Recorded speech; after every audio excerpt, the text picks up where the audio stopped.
Good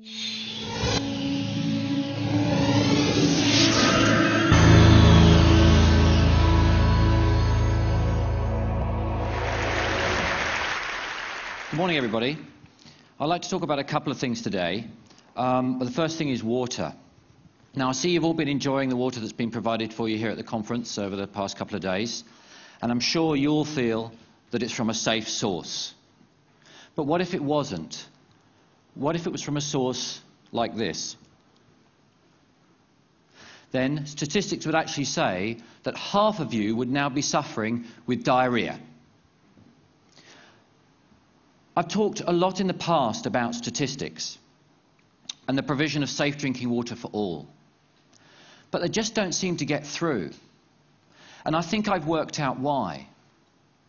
It's because using current thinking, the scale of the problem just seems too huge to contemplate solving.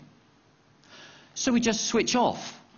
Us, governments, and aid agencies. Well, today, I'd like to show you that through thinking differently, the problem has been solved.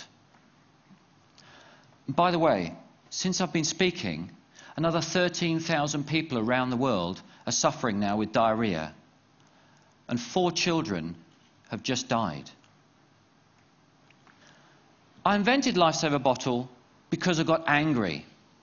I, like most of you, was sitting down the day after Christmas in 2004 when I was watching the devastating news of the Asian tsunami as it rolled in, playing out on TV. The days and weeks that followed, people fleeing to the hills, being forced to drink contaminated water or face death. That really stuck with me. Then, a few months later, Hurricane Katrina slammed into the side of America. Okay, I thought, here's a first world country, let's see what they can do. Day 1, nothing. Day 2, nothing. Do you know it took 5 days to get water to the Superdome? People were shooting each other on the streets for TV sets and water.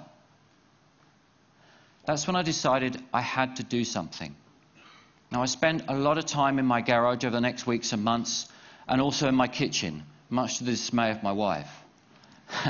However, after a few failed prototypes, I finally came up with this, the Lifesaver Bottle. Okay, now for the science bit. Before Lifesaver, the best hand filters were only capable of filtering down to about 200 nanometers. The smallest bacteria is about 200 nanometers. So a 200 nanometer bacteria is going to get through a 200 nanometer hole. The smallest virus, on the other hand, is about 25 nanometers. So that's definitely going to get through those 200 nanometer holes. Lifesaver pores are 15 nanometers. So nothing's getting through. Okay, I'm going to give you a bit of a demonstration. Would you like to see that? I spent all the time setting this up, so I guess I should. We're in the fine city of Oxford. So, someone's done that up. Fine city of Oxford. So what I've done is I've gone and got some water from the River Cherwell and the River Thames that flow through here, and this is the water. But I got to thinking, you know, if we were in the middle of a flood zone in Bangladesh, the water wouldn't look like this. So I've gone and got some stuff to add into it, and this is from my pond. Have a smell of that, Mr. Cameraman. Okay. Right, we're just going to pour that in there.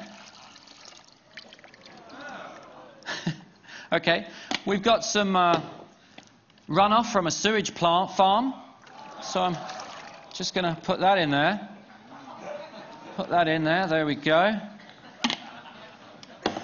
And some other bits and pieces. Chuck that in there. And I've got a little gift here from a friend of mine's rabbit. So we're just going to put that in there as well. Okay. Now, the Lifesaver Bottle works really simply. You just scoop the water up. Today I'm going to use a jug just to show you all. Let's get a bit of that poo in there. That's not dirty enough. Let's just stir that up a little bit. Okay. So I'm going to take this really filthy water and put it in here. Do you want to drink yet? Okay, there we go. Replace the top. Give it a few pumps, okay? That's all that's necessary. Now, as soon as I pop the teat, sterile drinking water is going to come out. And I've got to be quick. Okay, ready? There we go. Mind the electric.